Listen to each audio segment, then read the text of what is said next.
Hello dear friends, I would like to show you how to make one or two pieces of junk journaling tools, for want of a better description, that you can make easily at home. My motivation is that I know so many people are starting out or have limited budgets, and there's a lot that you can do to create interest in your junk journals and make life a little bit easier.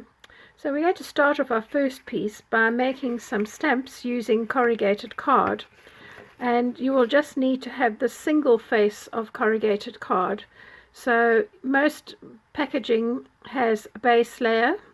Well, let me show you here. Most packaging has a base layer, a sort of corrugated inside, and then a top layer. And I've just on this piece mounted a piece of single face corrugated card, and I've taken some of the top off. So let me show you how I do that. All I do is just simply take a pair of tweezers and just gently start to pull away all the top surface that I don't want. So all of this top layer that I don't need, I just use my tweezers to gently pull this away. Don't use water or anything like that to soften the cardboard, because obviously you're going to make it damp, and then you're going to wet it and it's going to get destroyed by changing its shape, so it won't be used for anything that we do. By taking the excess card off with a pair of tweezers, you're able to control what you actually are left with. So if I put that one aside, you'll see on this one I've taken a fold on a box, so it's almost a bit like a fold on a page, and I have left some of the top surface here, so I've got this irregular finish. So if I was going to stamp now with this to create some lines, almost like a ledger, this would be the margin on the left hand side. Can you see that? Be the margin on the left hand side. If I put that down so that it would look like I've got a page and something's just been torn out. So that's the one. This one is just a set of stripes, so that's pretty easy to go with. This I took something that was more or less the size of a small notebook, and I've just left a little bit on the top, almost as if it has a binding, so that I'd be able to work with that. And then this one again, I have a fold where I've just left a little bit here. Now you'll see that I've actually used this one, and in my experimentation with these particular stamps, I did find it was a lot better to be able to ink up, because your cardboard is very porous, if you actually coat your surface with some glue. So I just used Elmer's glue, and I used a hog's hair brush, and I just simply coated the whole surface and left it to dry. That means that when I come to ink up now, that the ink isn't going to soak into the cardboard as much, and I'm not going to be so frustrated. I don't mind if the actual print isn't 100%. That's not my problem. My problem is just, when the cardboard just keeps soaking away. Excuse me. So if I take a red ink pad, which I'm going to do now just so that it can show up nicely, I'm going to stamp onto some tea-dyed paper, and I'm just rubbing this over the surface. I am not worried about whether I have a perfect image or not. I'm just wanting to create some lines and some patterns. So I'm going to place that down, gently press onto it. You don't want to put too much pressure, i.e. like a weight on it, because otherwise you might flatten the corrugations. And there you'll see that I'm actually left with some lines. Now what this will show me with your first print is that where you need to put pressure. So clearly this little area here is slightly convex, goes almost like a little dip, so I would need to put a bit more pressure on that if I was to ink up again. So let's redo this again and see if we get a better result. So I'm just going to do this side by side, bearing in mind I've got that little concave bit in the middle, and we'll just press downwards. There we go, look at that. Okay, so that's a question of just testing out your design and seeing how you're going. So that's created a series of linear lines, and that little bit in the middle, which is where the fold in the corrugated card is almost like a folded book page. So let's flip this paper over, and let's perhaps try, I think I'll try this one with you. I don't want to go on with this for too much, but you get the idea. So we're going to ink up. The first time you ink up, you're going to find that your cardboard will need to be really well covered, because it's just like using a new acrylic stamp. You've kind of almost got to season it as you do with those cast iron cooking pots. Right, so I'm using this nice sort of rusty tone, and I'm going to just simply place this down onto my paper and press. Don't be too quick to pull this up because you need just a little bit of time for the ink to transfer. And again, you can see that I would need to do that a little bit more, a bit more pressure. Possibly the first print here is just because the ink is just seasoning, as I said, like a normal acrylic stamp. So let's go again just next to this, and I'll do it this way around.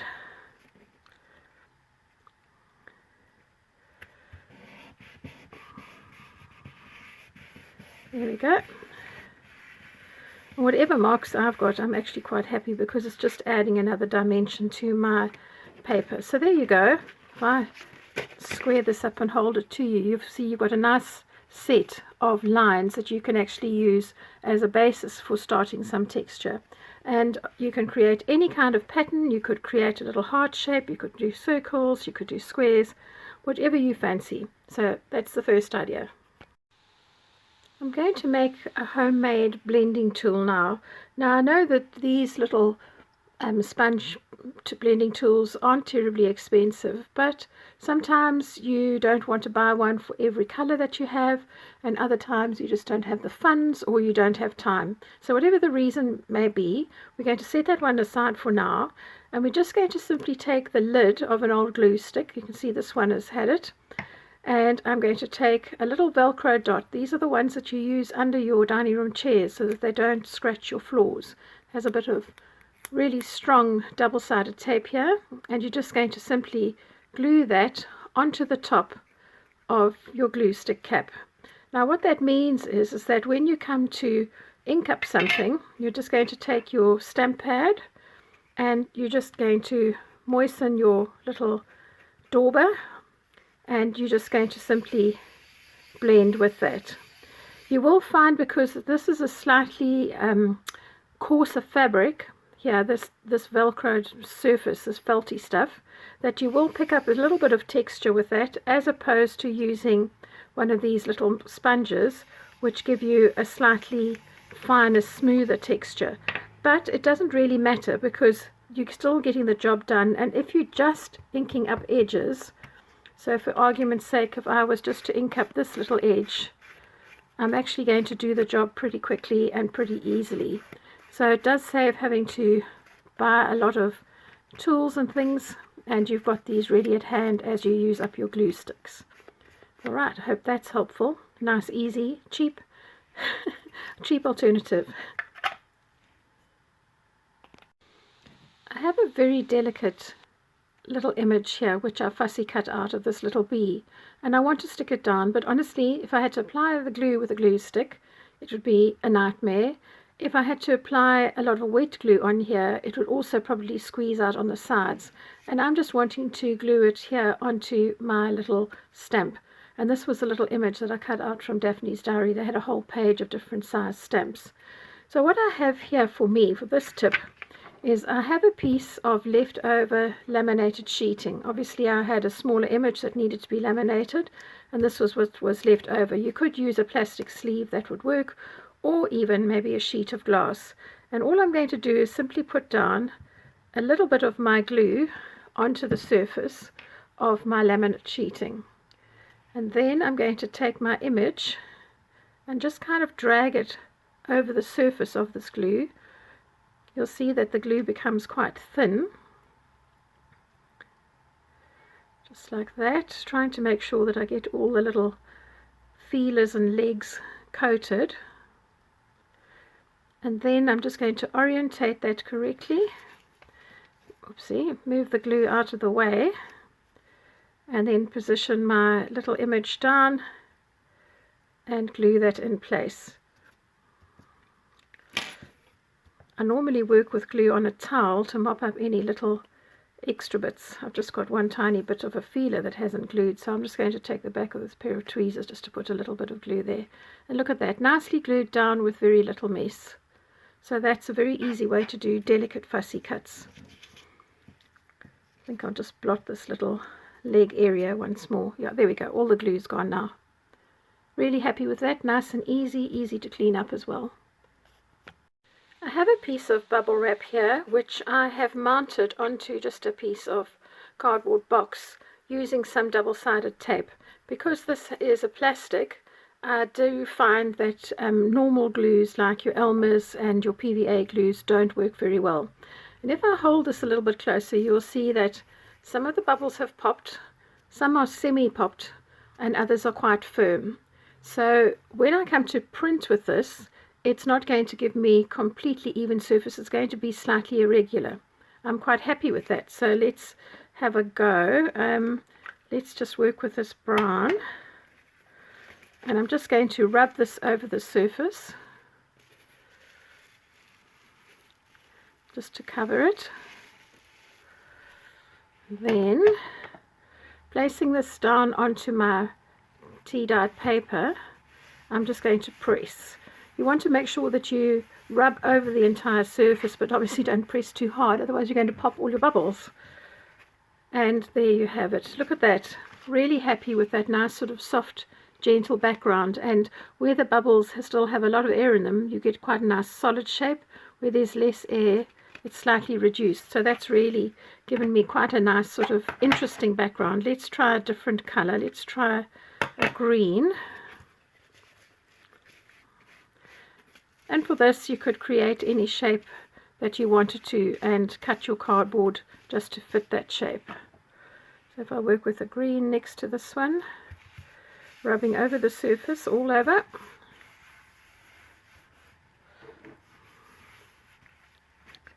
Yeah, very happy with that. You could obviously use this with acrylic paints as well, or you could maybe spray some distress inks onto a piece of plastic or glass. But you'll see as the colors get darker, you've also picked up these little folds that are in the actual bubble wrap. So you'll see here there's little folds, and those pick up on the little dots as well. Lovely, interesting background.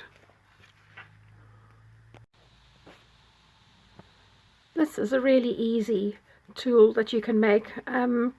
You will need to just check that you can get one of these serrated edges. It could be either metal or this firm plastic, from something like a roll of baking paper. It is the little tear strip that you find on it. You can cut these down if you use a pair of pliers or a little saw, and you can also, once you've taken it off the box, slide it onto a piece of cardboard to give yourself a bit of extension so that you can actually make a handle. You could even glue this into position. So you would be able to, if you wanted to, just have a small one, cut that down, and have a piece of card that same size. But when you come to tear something, make sure that you've got the corrugated or the ridged edge flat on your surface, and then just take your paper and start to pull. Hold it down firmly.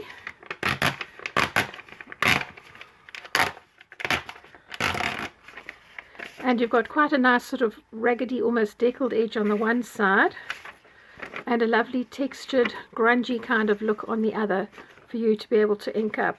If you turn your tool over the other way,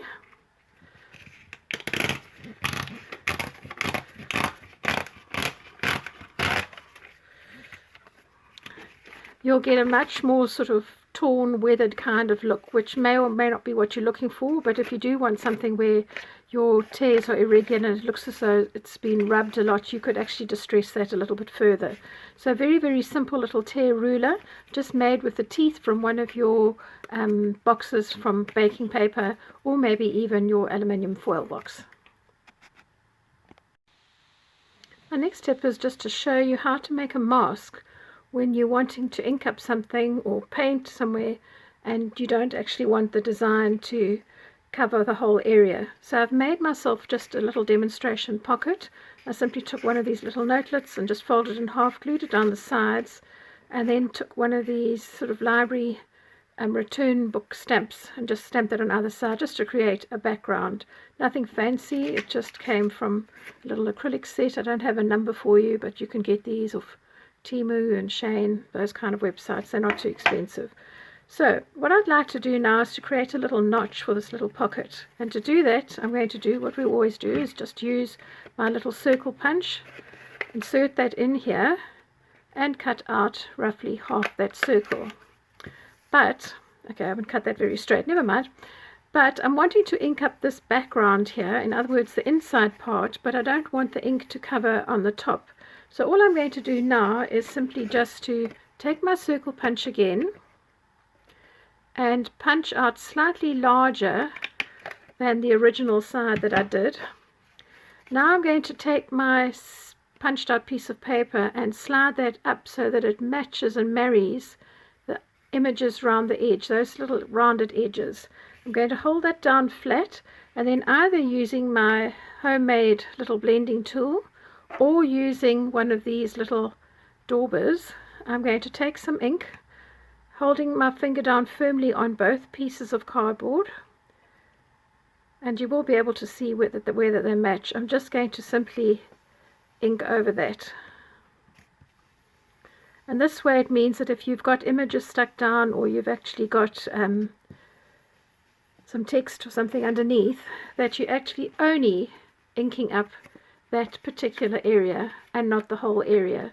You could do the reverse. You could take the little cutout that you have, glue that onto another piece of paper like that, and then if you didn't want to have anything on that side, you could insert this, oopsie, just try and get this in between you, you could insert that to cover, but this one is more easy because you could also just slide a whole sheet of paper in. But that's creating a mask, and you can do it with anything. You could do it with a stamped design. You could just stamp a second one and cut out the same, and then just to ink up the edges, if you wanted to, you would just use your little blending tool, either this commercial one, or you could use your little homemade one and do exactly the same. Quite like the homemade one because it gives a slightly different texture and gets grungy more quickly. Anyway, that's entirely up to you. And then obviously you would want to ink up these edges around the edge here. Alright, and then when you come to do this little one where the cutout is, perhaps insert your piece of card so that you're just covering that edge. And then you're not getting a very thick inked edge on one side of the little circle that you've cut. You've got quite a nice neat template. So that's my tip there, is to create yourself a mask. It doesn't cost much, and if you do this technique quite a lot, you could always take a firm piece of plastic like the cover of a file folder or something like that, a bit of x-ray plate, and cut that out so you have a more permanent template. So what do you do when you've got a whole pile of scraps and you in your mind wanting to make them into tags, but it actually is a bit of a pain to always take your guillotine out and your cutting mat and your craft knife and your metal ruler, whatever you use to cut. So I'd like to show you what I've done to actually make my life a little bit simpler, to be able to make a whole variety of different tags that I can just put away for when I need them. So I've got all these loads of scraps. They're all different shapes and sizes, and I got myself some nice thick plastic. So you could use something like one of these plastic envelopes. This was just an insert into a plastic shopping bag that you could use, or you could use something like a nice firm cover from a presentation folder. And the ones I'm talking about are something like this, which is quite a nice sort of rigid plastic, and I like the fact that this one's got a little bit of texture on it. So although it's clear, I can actually see nicely. By having a clear plastic, it does mean that when you put it down on your design, you can actually position your template wherever you want to do. So what we will do next then is to measure off a whole lot of tag sizes. So let me just move this out the way. What I did was to go onto Google, and I googled tag sizes, and up came an image. And so I have cut my templates those sizes. So this is 80 millimeters by 16, or 8 by 16 centimeters. I've done tag 7, which is 73 by 146, tag 6, tags 5, tags 4, tags 3, tags 2, and tag 1. So I've cut all my shapes out of this nice plastic. It's very easy to draw on this with a ruler, and I just cut them out with a pair of scissors. Then what I did was to take one of my leftover pieces of plastic, and I measured 1 centimeter in both directions and drew a line and then cut that corner. Sorry, I've got this the wrong way around. Then I measured 1.5 this way and drew a line, 0.5 and 2 centimeters. So that has given me a whole selection of different shapes that I could have for corners. So for argument's sake, if I'd made this straight and I wanted to cut a corner, I could quite easily find 1 centimeter will look really nice on there because I can fit that on and slide it. Or I could decide I wanted a bigger accent there or a slightly smaller one. So this means now that when I go to cut up my cards, I can take a hard board, which I do have, a piece of masonite. I can just sit in front of the TV and watch a movie, trace around these shapes, cut them out, and then use my little template here just to snip off the corners, just by simply laying it over the top and cutting as I go. I don't even measure it and cut first, I just cut. You could do this also if you wanted to make journal cards of different sizes. You could simply cut out your shapes like that in different sizes, and then you could make a whole selection of different journal cards that you could have just stashed away, all the bases for journal cards. So I hope that helps you. It's a nice fun thing to have at home. It just means minimal time to actually get going. You're not having to measure things out and think about measurements on your guillotine. You just plonk them down and see if it fits and cut. Bye for now.